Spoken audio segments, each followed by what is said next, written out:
Next topic is testing of transformers. So these are the very most expensive and important in the power system for transmitting of the power. So clearly we know the working principle and what are the applications and the classifications. Here we are just discussing on what are the methods for testing of the transformers. So if it is not suitably designed, so there is a possibility of the failure may cause the lengthy and the costly outages of the transformers. So this is a very important to be cautious while designing its insulation level so that it can able to withstand the transient of both switching and the lightning over voltages. So therefore, the testing of transformer for high voltage is very important, and we'll be discussing here. So other tests like a temperaturized test, short circuit test and open circuit test are we are not considering here. So however, these can be found in the relevant standard specifications. So there are the different methods of the testing here we are going to discuss. That is individual over voltage test, partial discharge test, then impulse testing of transformers. In that we are going to detect the location of the fault. Okay, these are the different methods. So coming to that first one, induced over voltage test. So the transformer secondary is excited by high frequency AC of around 100 to 400 hertz to about twice the rated voltage. So the resulting in what will happens, there is an reduction in the core saturation, and also it will limit the charging current for the necessary of the large power transformers. So by conducting this, the insulation withstand strength also can be checked for the transformers. So then coming to the next partial discharge test. So this is done to assess the magnitude of the discharges and also the radio interference levels. So here the transformer is connected in a manner that it is similar to any other equipment, and there is a possibility of the discharge measurement are made. So here the location and the severity of the fault is can able to identify using the traveling wave theory, the technique what we discussed in the case of the cables. The same way we are going to use it for the transformer as well. So there is an incident wave which is going and come back. So there are the two different waves is reaching to the objective, means uh, the measuring devices. There is a time lapse of the difference between.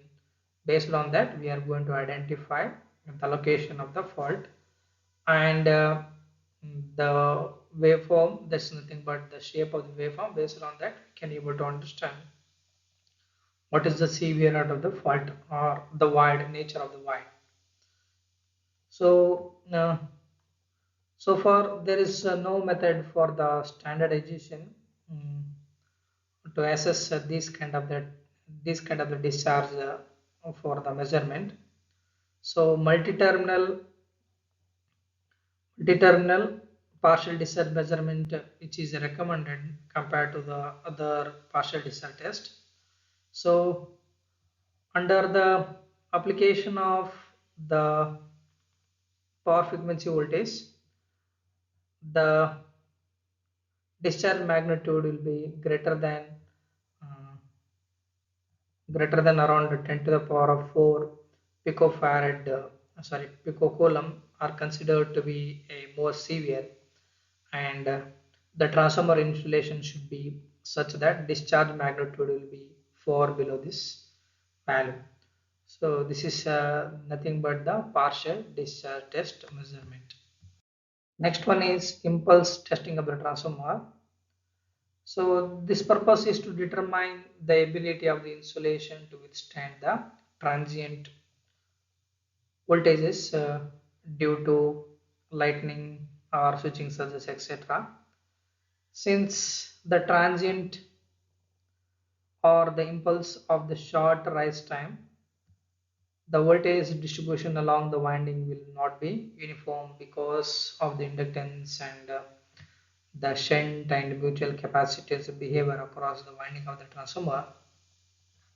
Hence, the equivalent circuit of the transformer winding for the impulse, which is shown here. So you can see to that there is a ground and mutual capacitance between the terminals. So here, here the voltage distribution along the element will be uneven, and oscillations will be set up in the voltage, means there is an oscillations will set in the producing voltages much higher than the applied voltages. So in the impulse testing of the transformer is done on both full wave standard impulse and chopped wave standard impulse of the time duration 3 to 6 microsecond. So this is to prevent a large over voltage being induced in the winding not under the test. So they are short circuited and connected to the ground. So this is meaning of it. The winding which is not subjected to test or short circuited and connected to ground. But the short circuit, but the short circuiting reduces the impedance of the transformer, and hence this will create a problem in adjusting the standard wave shape of the impulse generators. So resulting in this will reduces the sensitivity of the detection. Then how we are going to test? This is the procedure for conducting the impulse test. This is the schematic arrangement for the impulse test, and these are the waveforms. There's nothing but the wave shapes of full wave and chopped waves are shown here, full and the chopped wave. So here the transformer is testing, you should have some essential to record the waveform of the applied voltage and the current through the winding under the test. So sometimes there is a transferred voltage in the secondary and the neutral current are also recorded.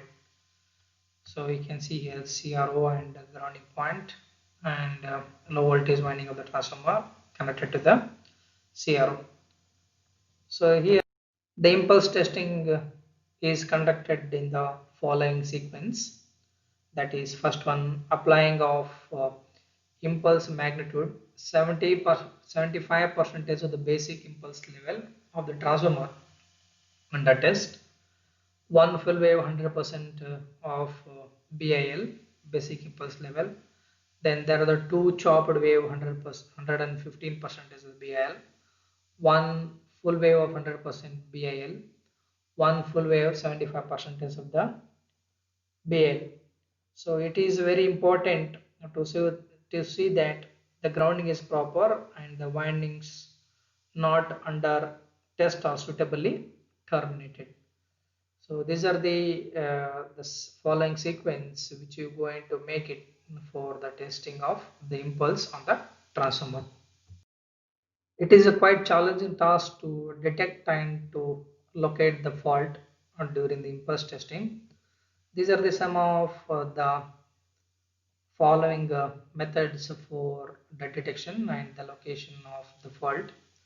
The first one is general observation. So here the fault can be located by general observations like noise in the tank or smoke, or sometimes there is a bubble in the breather. So these are some of the general observations.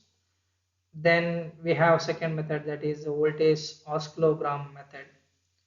The fault or the failure which is appears as a partial or complete collapse of the voltage waveforms will give us rise to a typical waveform. So based on that, studying the waveform, so we could able to see the behavior detection in the location. The sensitivity of this method is low and does not detect of the fault which occurs on less than 5% of the winding. So that's why we are not going with the voltage oscillogram method. However, this is a large magnitude of the values, then we can go for the voltage oscillogram method. We have neutral current method. So here in that, the record of the impulse current flowing through a resistive shunt element between the neutral and the ground point is used for as an detection considering as a fault. So the neutral current oscillogram, which is consisting of high frequency oscillation, a low frequency disturbance, and current rise due to the reflection from the ground end of the windings. So when there is a fault occurs, such as arcing between the turns or from turn to the ground, a train of high frequency pulses similar to that in the front of the impulse current wave are observed in the oscillogram, and the wave shape will get changes. So if the fault is local, like a partial discharges, only high frequency oscillations are observed without the change in the wave shape. So then we have transferred surge current method. So voltage across the resistive shunt connected between the low voltage winding and the grounding, which is used for the fault location. So once the location of the fault is done and the type of the fault can be observed by dismantling the winding and looking for a charged insulation or melted parts on the copper windings. So this is the successful in the case of the major fault. So local fault or partial discharges are self-healing, and this will lead to that escape in the observations.